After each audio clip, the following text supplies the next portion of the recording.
Él no se consideraba peor que muchos de ellos. Se consideraba un gran hombre y su dinero le permitía hacer realidad sus fantasías exóticas y excéntricas de animales salvajes y chicas jóvenes, tal y como lo hacía. Ahora intentaba hacer realidad la fantasía de convertirse en presidente de Colombia. Escobar pronto descubriría que su popularidad no llegaba hasta la capital, la ciudad de Bogotá.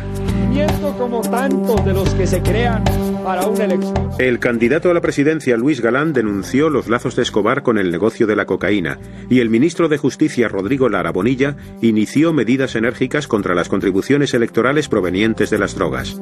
En enero de 1984, expulsaron a Escobar del Congreso. Su carrera política había acabado, pero no estaba dispuesto a marcharse tranquilamente. 3 meses después, mandó asesinar a Bonilla. Lo hicieron en la forma típica del cártel. 2 en una motocicleta, 1 con una ametralladora. La moto se acerca a la limusina de Rodrigo Lara Bonilla, parada en un semáforo, y el tipo de atrás saca la ametralladora, vuela la ventanilla de atrás y le vuela la tapa de los sesos. La gente se dio cuenta de que aquel hombre se acababa de cargar a un miembro del Consejo de Ministros. La muerte de Bonilla fue un gran paso en la escalada de terrorismo que realizó Escobar para poner a Colombia de rodillas. Mientras Colombia luchaba contra el terrorismo subvencionado por las drogas, los Estados Unidos reñían su propia guerra contra el narcotráfico. Pronto Escobar se enfrentaría a una nueva amenaza y respondería con una oleada brutal de terror.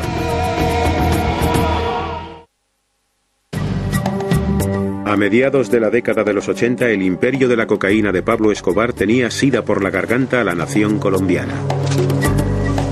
3.700 kilómetros al norte, el presidente de los Estados Unidos había declarado una guerra a las drogas, que había convertido en una pieza clave de su administración. Los Estados Unidos presionaban cada vez más a la policía colombiana, al ejército colombiano, al gobierno colombiano y al sistema legal colombiano para que acabaran con las drogas.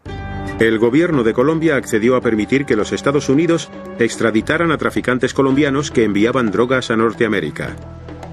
En Colombia, incluso aunque los hubieran detenido y condenado, habrían salido rápidamente.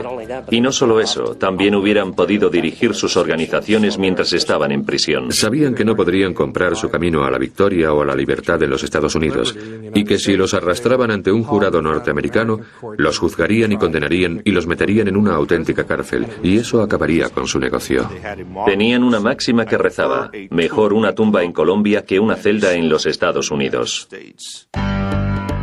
En noviembre de 1985, Escobar y otros traficantes de drogas unieron fuerzas para demostrar al gobierno que no se iban a dejar intimidar. Escobar alistó a un grupo de guerrilleros de izquierdas para atacar a la sede del Tribunal Supremo de Colombia, el Palacio de Justicia. Los guerrilleros, armados con ametralladoras, cohetes y granadas, asaltaron el edificio y atacaron a los miembros del Tribunal Supremo. El ejército colombiano respondió con andanadas de ametralladora, tanques y tropas de asalto. Durante el asedio de días de duración murieron 97 personas, incluyendo 11 de los 24 magistrados del Tribunal Supremo. El ataque al Palacio de Justicia constituyó otro hito en la historia de Colombia. El impacto fue a largo plazo. Aterrorizó al Poder Judicial. Eliminó del corazón de la judicatura a toda una serie de magistrados que eran hombres buenos, valientes y morales. Los guerrilleros también destruyeron los documentos de extradición. Vendieron al pueblo de Colombia la idea de que el terrorismo estaba causado por la extradición. Al año siguiente, el Tribunal Supremo de Colombia invalidó el tratado que permitía la extradición. Pero pocos días después fue restablecido por el nuevo presidente de Colombia, Virgilio Barco. Pablo Escobar temía de nuevo que le enviaran a los Estados Unidos. Construyó casas seguras por toda Colombia y consiguió mantenerse un paso por delante de la ley gracias a los soplos de agentes del gobierno en su nómina y de sus leales seguidores campesinos.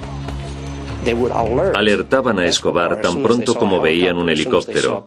En cuanto veían un camión de la policía que se aproximara a la zona, dándole tiempo de sobra para evitar la detención.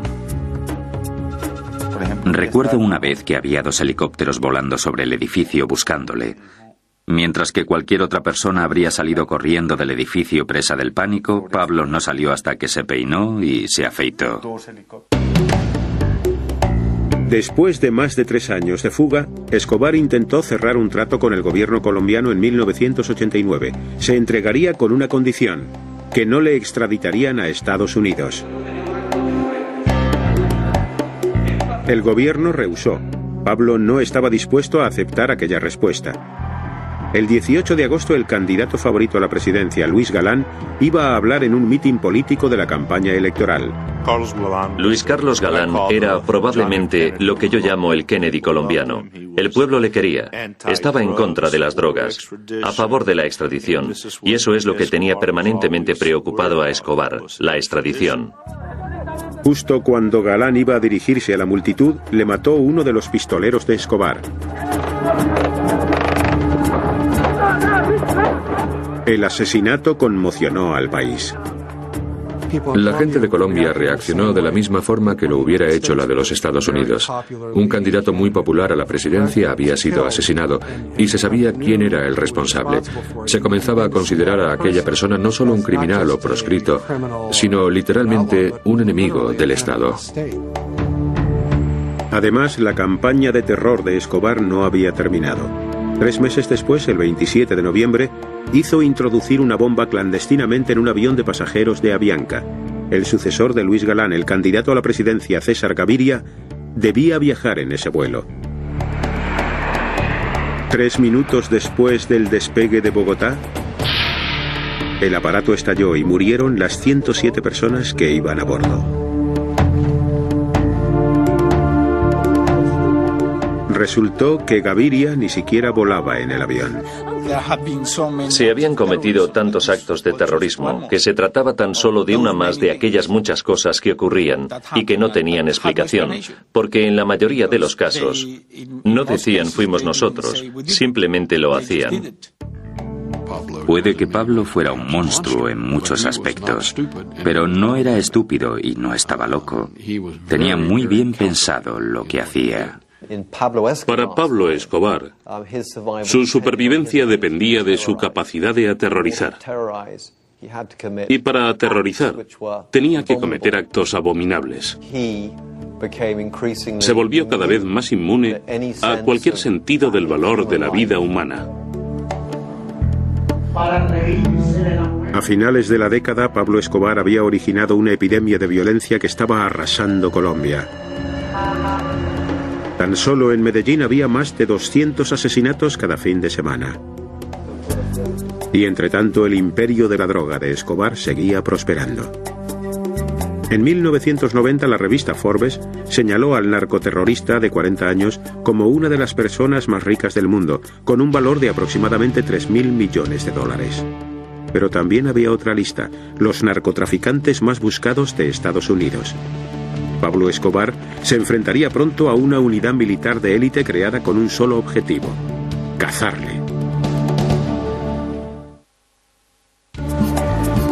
Para 1990, el narcotraficante multimillonario Pablo Escobar se había convertido en el hombre más temido de Colombia y en el criminal más famoso del mundo. En respuesta, el gobierno colombiano formó un equipo especial de operaciones conocido como el Bloque de Búsqueda. Su misión: acabar con Escobar. Lo organizó el gobierno colombiano, tomando los mejores policías de los grupos de élite, también del ejército, de los servicios secretos e investigadores de la oficina del fiscal. El bloque de búsqueda contaba también con un apoyo poderoso, un equipo sofisticado de expertos en vigilancia estadounidenses. Operaban desde pequeños aviones, iguales que las típicas avionetas privadas de playa de 2 hélices. De hecho, cada una de ellas era un avión espía de $50 millones, armado con antenas y dispositivos de escucha que les permitiría registrar prácticamente cualquier tipo de comunicación electrónica en la zona. El equipo de vigilancia se sintió conmocionado en numerosas ocasiones por la brutalidad